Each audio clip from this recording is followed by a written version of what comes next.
तो दोस्तों इस प्रोग्राम में हमें एक्चुअली दो नंबर्स यूज़र से इनपुट लेने हैं और उन दो नंबर्स को कंपेयर करके बताना है कि उन दोनों में से सबसे बड़ा नंबर कौन सा है। ठीक है, तो सबसे पहले हम इस प्रोग्राम का लॉजिक समझते हैं।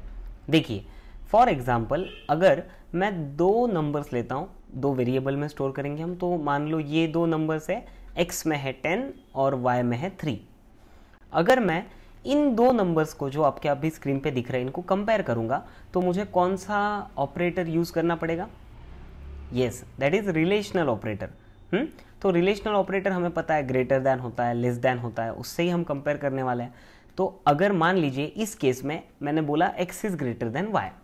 अब आप ही सोचिए, x में तो 10 है, y में तो 3 है, तो इसका मतलब ये जो स्टेटमेंट है x is greater than y, तो ये ट्रू है, एकदम करेक्ट है, x ग्रेटर है।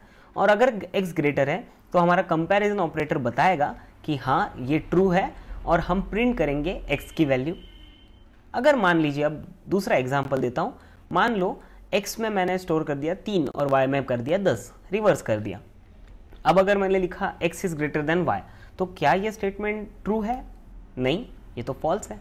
और अगर ये फॉल्स है तो हमारा जो कंपाइलर है वो y इज ग्रेटर ये प्रिंट करेगा।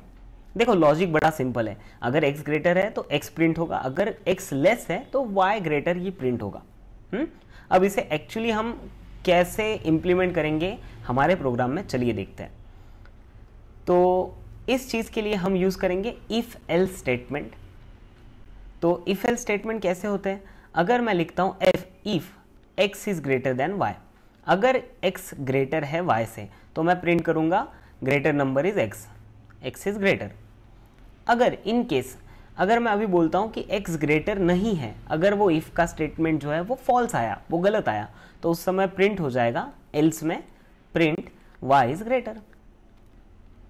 तो आई होप आपको ये लॉजिक समझा है कि अगर x ग्रेटर है तो प्रिंट होगा x ग्रेटर है, अगर x ग्रेटर नहीं है तो डायरेक्टली प्रिंट हो जाएगा y ग्रेटर है।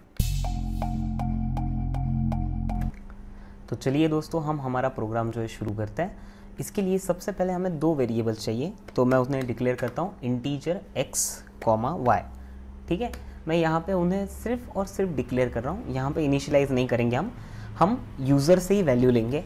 तो उसके लिए मैं पहले यूज़र के लिए मैसेज बनाता हूँ कि मैं प्रिंट करूँगा एंटर एनी टू नंबर्स। ठीक है, और जहाँ पे नंबर्स आ चुका है उसके सामने फिर हम कोलन दे सकते हैं या आप डैश दे सकते हैं। तो इसके सामने यूज़र जो है एंटर करेगा नंबर्स को। अब देखो, हर सेंटेंस के बाद आपको सेमीकोलन देना है। सी प्रोग्रामिंग में जितने भी आप कोड के लाइंस लिखेंगे, हर लाइन के बाद, जैसे मैंने यहाँ लिखा था आपको दिख रहा होगा, फिर यहाँ पे भी प्रिंटएफ के बाद में भी हमने सेमीकोलन दिया है। तो हर स्टेटमेंट के बाद आपको सेमीकोलन से टर्मिनेट करना है उस लाइन को। अब printf enter any two numbers, जब यूज़र ये देखेगा तो वो दो नंबर्स को एंटर करेगा। जब यूज़र वो दो नंबर्स एंटर करेगा तो हमें उसे स्कैन करने होंगे और उन अप्रोप्रिएट वेरिएबल्स में उन्हें सेव करना होगा।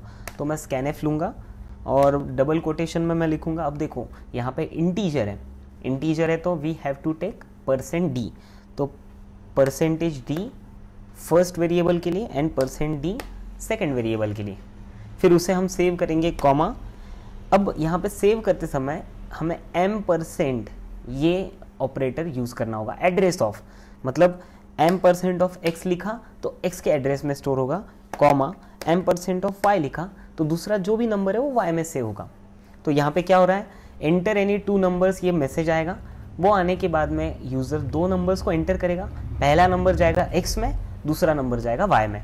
अगर आपने x की जगह पहले y लिया होता और दूसरी जगह पे x लिया होता तो पहला नंबर y में स्टोर होता। ठीक है, अभी फिलहाल के लिए हम पहला x और दूसरा y रखेंगे। ठीक है, अब हमें पता है पहला नंबर x में स्टोर होगा, दूसरा y में। अब हो चुका है हमारा, दोनों नंबर्स x और y में आ चुके हैं। अब हमें बस उन्हें कंपेयर करना है। तो मैं यहाँ पे लूँगा if statement, if x is greater than y। आपने अभी थ्योरी सीखी है, अगर ये कंडीशन ट्रू हुई तो हमें क्या प्रिंट करना है? हमें प्रिंट करना है कि x ये ग्रेटर है एज कम्पेयर टू y। तो मैं इसके जो करली ब्रेसेस है उसमें लिखूंगा प्रिंटएफ, और इसमें मुझे देखो मैं x इज ग्रेटर ऐसे लिख सकता हूँ, लेकिन मैं लिखूंगा %d इज ग्रेटर और कॉमा देके x लिख दूंगा। तो इससे क्या हो जाएगा, x की वैल्यू %d पे जाएगी, तो जो भी नंबर यूज़र ने टाइप किया है x के लिए वो वहाँ पे डिस्प्ले हो जाएगा कि वो नंबर ग्रेटर है। अगर ये स्टेटमेंट फॉल्स हुआ तो मैं इसी के सामने लिखूंगा एल्स और फिर से करली ब्रेसेस में printf। बस यहाँ पे हमें अभी क्या प्रिंट करना है, y की वैल्यू, क्योंकि अगर x ग्रेटर नहीं है इसका मतलब y ग्रेटर है, अगर x ग्रेटर नहीं है इसका मतलब y ग्रेटर है। तो %d इज ग्रेटर, सेम वैसे ही लिखेंगे हम और यहाँ पे कॉमा देके y की वैल्यू शो करेंगे। ठीक है, हो गया हमारा पूरा का पूरा प्रोग्राम। तो आप एक बार प्रोग्राम देख लो पूरा। यस, तो अब मैं इस प्रोग्राम को रन करता हूँ और हम देखते हैं इसका आउटपुट कैसे आता है। तो मैं F9 प्रेस कर रहा हूँ। अब देखिए मुझे डिस्प्ले हुआ है मैसेज एंटर एनी 2 नंबर्स। आप ऊपर देख सकते हैं एंटर एनी 2 नंबर्स, कोई भी 2 नंबर्स यहाँ पे आप एंटर कीजिए। जैसे फॉर एग्जांपल मैं कर रहा हूँ 11 और एंटर दबा के मैं कर रहा हूँ 5, तो 2 नंबर्स हो गए। अब जब मैं एंटर करूँगा तो मुझे दिखना चाहिए 11 और 5 इन 2 नंबर्स में कौन बड़ा है। 11 इज़ ग्रेटर। आई होप आप ये स्टेटमेंट देख पा रहे हैं, 11 इज़ ग्रेटर। अब मैं दूसरा एग्जाम्पल लेता हूँ 7 और चलो 9। तो अब आपको पता है कि 9 ग्रेटर है, तो एंटर किया 9 इज़ ग्रेटर। ठीक है, यहाँ पे एक और चीज़ बोलता हूँ, यहाँ पे जब आप 2 नंबर्स एंटर करते हैं ना तो दोनों ऐसे साइड बाय साइड नहीं चाहिए। एक नंबर एंटर करने के बाद आप एक तो एंटर प्रेस करके दूसरा नंबर डालो, या फिर एक नंबर डालें और स्पेस दबा के दूसरा नंबर डालो। तो आपको जो है कंपैरिजन बराबर 2 वेरिएबल सेपरेट होंगे और हमें कंपैरिजन आउटपुट दिखेगा। चलो, तो आई होप आपको ये प्रैक्टिकल या ये प्रोग्राम समझा है। अब नेक्स्ट प्रोग्राम के लिए तैयार हो जाओ और देखते रहो प्रोग्रामिंग बाय नील।